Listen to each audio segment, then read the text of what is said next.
Welcome back to Secure Freedom Radio. We are joined by one of our favorite members of the United States Congress. He also happens to be a favorite among his colleagues, hence his standing as the fourth most senior member of the Republican ranks in the House of Representatives. He is Thad McCotter of the great state of Michigan. We are very pleased to have you back with us, sir. As always, thank you for joining us. Oh, thanks for having me, Frank. Obviously, at the moment, everybody in your line of work is preoccupied with election matters, and I thought we might start with an issue that hasn't figured prominently, to say the least. I would venture to say hasn't really figured at all in the election of 2010, at least in most races, and that is the national security of a country that is engaged in war and is under threat of attack from various quarters, including a stealthy form of jihad. And I just wonder, Congressman McCotter, we're waking today to reports out of Great Britain that the British government is about to cut some 8% of its defense expenditures over the next 5 years. There's a lot of talk among some of your colleagues, especially some that are prospectively new members of the House of Representatives, about following suit.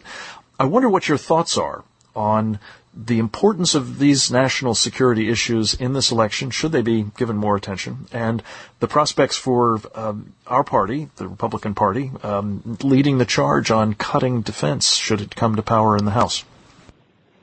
Well, Frank, we'll have to see how the elections turn out to determine what types of members we're going to get. In terms of national security being an issue, I think a lot of people, many on both sides, are talking about it because, as you rightly point out, we're a country in war and recession. And the United States is an exceptional nation, as a leader in the world, has to multitask. We can't simply say we're going to solely focus on one thing at the expense of another, because our enemies will fill the interstice with advancing their agenda, and that has no good ramifications for the United States.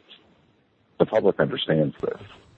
The public may understand it intuitively, and I think you're right. They by and large, particularly those who I think are likely to vote for Republicans, are concerned, as rightly they should be, about national security.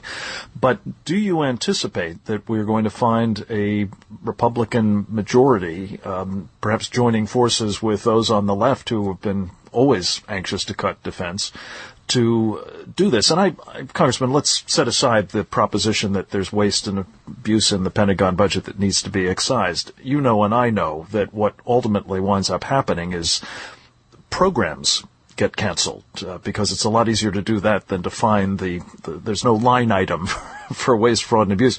So I'm just curious, do you anticipate those who you will hopefully be leading in a new Republican majority will be pushing in this direction as a first order of business, rather than finding other places in discretionary spending that are arguably considerably less important to the common weal? Well, I don't want to predict what's going to happen in the next 2 weeks, as we talked about before, especially as we get so close to the finish line. I don't want people thinking there's going to be a Republican majority or there's not. What we have to do is finish these elections strong. But on the question, on the overall question that you're asking, Frank, I think it would be disastrous for the Republican parties to start adopting some neo-isolationism, or to turn ourselves merely into a party of frustrated or angry accountants that are penny-wise and pound-foolish when it comes to national security matters in the United States. So when you start to randomly or carelessly start to treat the Pentagon budget or national security matters in general, it's simply a place like any other. You have to forget that the role of these institutions within the United States government is to help defend the freedom of the United States against people who want to kill us. We also have to remember, most importantly, that with men and women fighting and risking their lives to defend our liberty and to advance liberty abroad, is that those cuts cannot and must never impair their ability to do their job and return home to their loved ones. Amen. Well said, and thank you for saying it here at Secure Freedom Radio, Congressman Thad McCotter of the 11th District of Michigan.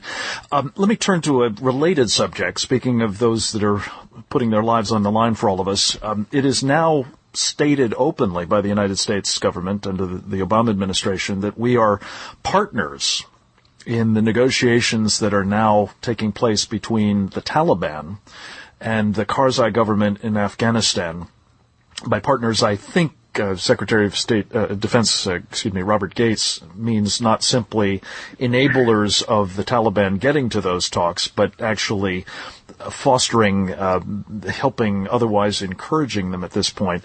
I'd like to ask you about that, Congressman Thad McCotter, but also the extent to which you think that this might reflect, at least in some measure, the elevation of a Democratic political hack by the name of Tom Donilon as the National Security Advisor, a man who's distinguished himself to this point, as best I can tell, of principally trying to help President Obama simply cut and run out of Afghanistan. Your thoughts, sir? Well, I think that you have to look at the Taliban as what they are. They're ideological, they're vicious, they're inhumane to anyone they come into contact with. And so the concept of a counterinsurgency is to separate them from the vast majority of the population, and not to bring them into some type of coalition government, because in the end, I don't know on what basis at all you can trust the Taliban to be in a negotiation of any kind. And I think that, as you point out, a lot of these groups believe that they are justified in lying to their enemies and what they're going to do. So how, again, Frank, it's mind-boggling to believe that by sitting them down with the government of Afghanistan, that anything fruitful is going to come of this. Well, my fear is that it amounts to a surrender, partly, on the part of the Karzai government, not not the Taliban, and to the extent that we are sort of facilitating that by signaling that our time in Afghanistan is coming to a close. I'm sure you agree that this is going to make even less likely a good outcome, and that's not in any of our interests. Congressman Thad McCotter, let me switch finally to one quick topic. I had on a show last week Michael Farris, who, as you may know, has been working hard on an issue that I know you care passionately about as one of the co-chairmen of the Sovereignty Caucus in the United States House. This is an issue before the other body at the moment, the UN Convention on the Rights of the Child. But Mike Farris is within, I think, two United States senators of having a sufficient number, 34, on a resolution or supporting a resolution that would block ratification of the rights of the child. I just wondered if you could, in a minute, give us your sense as to why these kinds of issues that bear on our sovereignty, our domestic rulemaking according to our Constitution, are so important. Well, I think they're important, especially not only as American citizens, but as parents. This is the UN, as usual, coming in with what sounds like a wonderful concept, protecting the rights of the child. What they're really doing is undermining the parental rights of Americans to raise their own children. And so when you see these international organizations want to come forward with these large treaties which have the weight of constitutional law in the United States, what the goal is not to have your child's rights protected, is to have your rights as parents undermined now and into the future.